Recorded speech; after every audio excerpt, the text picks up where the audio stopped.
രാജ്യാന്തര ബഹിരാകാശ നിലയത്തിലെത്തുന്ന ആദ്യ മലയാളിയാകാൻ ഡോക്ടർ അനിൽ മേനോൻ യാത്ര തിരിച്ചു. സോയൂസ് MS-29 വിജയകരമായി വിക്ഷേപിച്ചു. കസാഖിസ്ഥാനിലെ ബൈക്കോനൂർ കാസ്മോഡ്രോമിൽ നിന്നാണ് റോസ്കോസ്മോസ് ബഹിരാകാശ യാത്രികരായ മറ്റു 2 പേർ കൂടി ഉൾപ്പെട്ട സംഘം യാത്ര തിരിച്ചത്. അന്താരാഷ്ട്ര ബഹിരാകാശ നിലയത്തിൽ 8 മാസത്തെ പര്യവേഷണത്തിന് ശേഷമാകും സംഘം മടങ്ങുക. കൂടുതൽ വിവരങ്ങളുമായി മനു ഭരത് ചേരുന്നുണ്ട്. മനു, സോയൂസ് MS-29 വിക്ഷേപണം വിജയകരമായിരിക്കുന്നു. അതിലപ്പുറം മലയാളികൾക്ക് അഭിമാനിക്കാവുന്ന കാര്യമെന്ന് പറയുന്നത് രാജ്യാന്തര ബഹിരാകാശ നിലയത്തിലേക്ക് ഒരു മലയാളി കാലെടുത്ത് വെക്കുന്നു എന്നുള്ളതാണ്. എന്തൊക്കെയാണ് കൂടുതൽ വിവരങ്ങൾ? അതാണ് ഇന്ന് കേരളത്തിലെ ബഹിരാകാശ പരിവേഷണത്തിലൊക്കെ താല്പര്യരായ അല്ലാതെയുമൊക്കെയുള്ള മലയാളികളെ സംബന്ധിച്ചിടത്തോളം വലിയ സന്തോഷത്തിൻ്റെ ഒരു നിമിഷമാണ് വരാൻ പോകുന്നത്. പാലക്കാടിന്, പ്രത്യേകിച്ച് ഒറ്റപ്പാലത്തിനൊക്കെ ഇത് വലിയ ഒരു അഭിമാന നിമിഷമാണ്. ഒരു മലയാളി അന്താരാഷ്ട്ര ബഹിരാകാശ നിലയത്തിലേക്ക് കയറുന്നു. പ്രത്യേകിച്ച് ഇന്ത്യ ഉറങ്ങുന്ന അർദ്ധരാത്രി 1 മണിയോടുകൂടിയാകും ഈ ബഹിരാകാശ നിലയത്തിലേക്ക് ഡോക്ടർ അനിൽ മേനോന് പ്രവേശിക്കാനാകുക. അദ്ദേഹത്തിനോടൊപ്പം 2 മറ്റ് സഹയാത്രക്കാർ കൂടിയുണ്ട്. അവർ നേരത്തെ ഈ ബഹിരാകാശ യാത്ര നടത്തിയിട്ടുള്ള ബഹിരാകാശ സഞ്ചാരികളാണ്. അപ്പോൾ സ്വാഭാവികമായും പരിചയസമ്പന്നരായ 2 സഹപ്രവർത്തകർക്കൊപ്പമാണ് ഡോക്ടർ അനിൽ മേനോൻ അങ്ങോട്ടേക്ക് എത്തുന്നത് എന്നത് വളരെയധികം ആശ്വാസവും സന്തോഷവും ഒക്കെ നൽകുന്ന ഒരു വിവരം കൂടിയാണ്. ഇതോടൊപ്പം അദ്ദേഹത്തോടൊപ്പം ഉള്ളത് ഈ റഷ്യൻ കോസ്മോസ് അല്ലെങ്കിൽ റഷ്യൻ ബഹിരാകാശ യാത്രികരായ പെത്രോ ദുബ്രോവും അതുപോലെ അന്ന കിക്കീനയും ആണ്.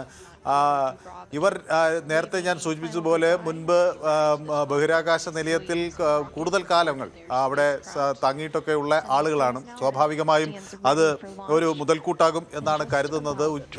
അർദ്ധരാത്രിയോടുകൂടി ഡോക്കിംഗ് ആരംഭിക്കും എന്നാണ് മനസ്സിലാകുന്നത്. 1:26 ഡോക്കിംഗ് പൂർത്തിയായി ഈ സഞ്ചാരികൾക്ക് ബഹിരാകാശ നിലയത്തിലേക്ക് കടക്കാൻ കഴിയും എന്നാണ് മനസ്സിലാകുന്നത്. നിലവിൽ അവിടെ ബഹിരാകാശ നിലയത്തിൽ ഇപ്പോൾ യൂറോപ്യൻ സ്പേസ് ഏജൻസിയുടെയും നാസയുടെയും പ്രതിനിധികൾ അവിടെ ഉണ്ട്. നാസ പ്രതിനിധികളായ ജെസിക്ക മേയർ, അതുപോലെ Jack Hathway and Chris Williams ഇവരൊക്കെ അവരെ സ്വീകരിക്കാൻ ഉണ്ടാകും എന്നാണ് കരുതുന്നത്. അതുപോലെ യൂറോപ്യൻ സ്പേസ് ഏജൻസിയുടെ ആസ്ട്രോനോട്ട് സോഫി എഡർനോട്ടും അതുപോലെ റോസ്കോസ്മോസ് കോസ്ട്രോനോട്ട് ആയിട്ടുള്ള മറ്റ് 3 പേർ കൂടി അവിടെ സംഘത്തിൽ ഉണ്ട്. അപ്പോൾ സ്വാഭാവികമായും ആ ഒരു സംഘത്തോടൊപ്പമാണ് ഇവർക്കും ചേരാൻ കഴിയുക. ഏതായാലും നമ്മുടെ അനിൽ മേനോനും അതുപോലെ ദുബ്രോവിനും കിക്കിനിക്കും ഒക്കെ അവിടെ 8 മാസമാണ് അവിടെ ചെലവഴിക്കാനുള്ള സാവകാശം കിട്ടുക. പ്രധാനമായും ഡോക്ടർ അനിൽ മേനോൻ അദ്ദേഹം ഈ വൈദ്യശാസ്ത്ര രംഗത്തുകൂടി പ്രാഗൽഭ്യം തെളിയിച്ചിട്ടുള്ള ഒരാളാണ്. അപ്പോൾ ആ നിലയ്ക്കുള്ള ചില പരീക്ഷണങ്ങളുടെ ദൗത്യം അദ്ദേഹത്തിന് മേൽ ഉണ്ട്. അതിൽ പ്രധാനമായും ഈ മനുഷ്യ ശരീരം എങ്ങനെ ഈ ബഹിരാകാശ യാത്രകളിൽ എങ്ങനെയാണ് അതിനോട് പ്രതികരിക്കുന്നത് എന്നത് ഒരു പ്രധാന അദ്ദേഹത്തിൻ്റെ നിരീക്ഷണ കാര്യമായിരിക്കും. അതോടൊപ്പം ഈ സ്പേസിൽ അല്ലെങ്കിൽ ശൂന്യാകാശത്ത് ഈ സെമി കണ്ടക്ടർ ക്രിസ്റ്റൽസ് എങ്ങനെ അതിൻ്റെ പ്രവർത്തനങ്ങൾ എങ്ങനെ പ്രയോജനപ്പെടുത്താം എന്നതിനെ സംബന്ധിച്ചൊക്കെ അദ്ദേഹം അവിടെ പര്യവേഷണം ചെയ്യും. അപ്പോൾ അത് നമ്മുടെ ആർട്ടിഫിഷ്യൽ ഇൻ്റലിജൻസിനും അതുപോലെ മെഡിക്കൽ ഡിവൈസുകൾക്കുമൊക്കെ ആവശ്യമായിട്ടുള്ള ഈ സെമി കണ്ടക്ടർ ക്രിസ്റ്റൽസിനെ സംബന്ധിച്ചൊക്കെയുള്ള ഒരു വലിയ പര്യവേഷണം അദ്ദേഹം നടത്തും. മറ്റൊന്ന് ഈ അൾട്രാസൗണ്ട് മേഖലയിൽ നടത്തുന്ന ചില പരീക്ഷണങ്ങളാണ്. അത് ഈ ഓഗ്മെന്റഡ് റിയാലിറ്റിയും ആർട്ടിഫിഷ്യൽ ഇൻ്റലിജൻസ് മെത്തേഡുമൊക്കെ ഉപയോഗിച്ച് ഈ അൾട്രാസൗണ്ട് രംഗത്ത് അദ്ദേഹം ചില പരീക്ഷണങ്ങൾ നടത്തും. അപ്പോൾ ഈ ബഹിരാകാശ നിലയത്തിൽ എന്തെങ്കിലും തരത്തിലുള്ള വൈദ്യസഹായം ആവശ്യമായി വന്നാൽ അതിൻ്റെ ഒരു സപ്പോർട്ട് ഭൂമിയിൽ നിന്നില്ലാതെ തന്നെ അവിടെ നടത്താൻ കഴിയുമോ എന്നൊക്കെയുള്ള പരീക്ഷണങ്ങളാണ് നടക്കുന്നത്. അതിൻ്റെ ഭാഗമായി കൂടിയാണ് അദ്ദേഹത്തിൻ്റെ ഈ നീക്കം. ഒപ്പം തന്നെ ഈ ബ്ലഡ് ഫ്ലോ അതൊക്കെ ഈ ആസ്ട്രോനോട്ട്സിൻ്റെ ബ്ലഡ് ഫ്ലോയെ സംബന്ധിച്ച് അദ്ദേഹം പഠനം നടത്തും. അതുപോലെ മൈക്രോ ഗ്രാവിറ്റിയിൽ അതുപോലെ ഇത്രയും ഈ ചെറിയ ഗ്രാവിറ്റിയിൽ അല്ലെങ്കിൽ ഈ മൈക്രോ ഗ്രാവിറ്റി അത് ആ ഒരു സാഹചര്യത്തിൽ എങ്ങനെയാണ് ഏജിങ് പ്രോസസ്സ്, നമ്മുടെ പ്രായം വർദ്ധിക്കുന്നത് എങ്ങനെ. ഇപ്പോൾ നമ്മുടെ ഈ ഗുരുത്വാകർഷണം ഏറ്റവും കുറഞ്ഞ ഒരു സ്ഥലമാണല്ലോ ഈ ബഹിരാകാശം. അപ്പോൾ സ്വാഭാവികമായും അവിടെ ഈ ഏജിങ് വയസ്സാകുന്നതും നമ്മുടെ പ്രായം ആകുന്നതുമൊക്കെ എങ്ങനെയാണ് വരുന്നത്, അങ്ങനെയൊക്കെയുള്ള നിരവധി വൈദ്യശാസ്ത്ര സംബന്ധമായ പഠനങ്ങൾ കൂടി ബഹിരാകാശത്ത് നടക്കുന്നു എന്നതാണ് ഇതിലെ ഒരു സവിശേഷത. അപ്പോൾ സ്വാഭാവികമായും ദുബ്രോവും കിക്കിനെയും നേരത്തെ ഈ ബഹിരാകാശ സഞ്ചാരികളായി അവിടെ എത്തിയവർ ആയതുകൊണ്ട് തന്നെ അവർ അവിടുത്തെ റൂട്ടീൻ പ്രോസസ്സുകൾ അതായത് സ്ഥിരമായി അവിടെ ചെയ്യേണ്ട ചില ദൗത്യങ്ങളിൽ അവർ പങ്കാളികളാകും എന്നാണ് മനസ്സിലാകുന്നത്.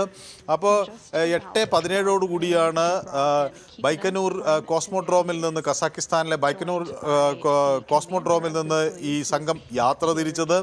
അവർക്ക് 3 മണിക്കൂറിൻ്റെ യാത്ര കൊണ്ട് അവിടെ എത്താനും പിന്നെ ഡോക്കിംഗ് നടപടികൾ പൂർത്തിയാക്കാനും കഴിയും. അപ്പോൾ ഈ ബഹിരാകാശ നിലയവുമായി ഇവർ സഞ്ചരിക്കുന്നത് പേടകത്തെ ബന്ധിപ്പിക്കുക എന്ന വളരെ ശ്രമകരമായൊരു ദൗത്യമാണ് അവർക്ക് മുന്നിലുള്ളത്. അത് വിജയകരമായി ബന്ധിപ്പിക്കാൻ കഴിഞ്ഞാൽ അവർക്ക് അന്താരാഷ്ട്ര ബഹിരാകാശ നിലയത്തിലേക്ക് കടക്കാൻ കഴിയും.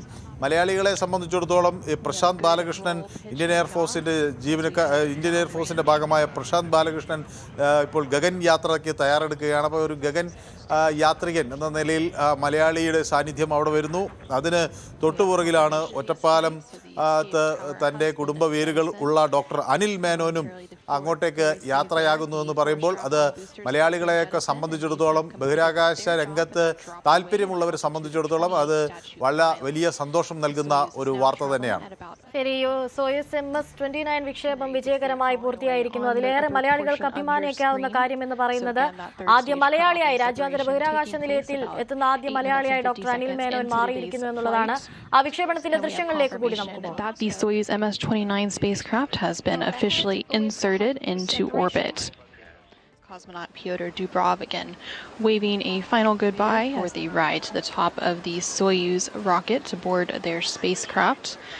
And the crew has now been stands ready for launch. In just about 12 minutes, Dubrov and Kikina climb to their... He is joined by the commander of the Soyuz, who is Pyotr Dubrov. Second umbilical tower separates. Engine bombs at flight speed. Booster ignition now at full throttle and liftoff. Minin, Dubrov, and Kikina now on their way to the International Space Station as part of a 2-orbit journey. All the system parameters are nominal. We have a good roll, pitch, and yaw as we head downrange. Engines of the first and second stage are functioning nominally. We have confirmation of today's flight, so the escape tower has been jettisoned. And momentarily, the 4 strap-on boosters have been jettisoned, and these have completed their job and have dropped away at an altitude of 28 statute miles. The Soyuz. കൂടുതൽ വാർത്തകൾക്ക് News 18 Keralam YouTube channel subscribe ചെയ്യുക.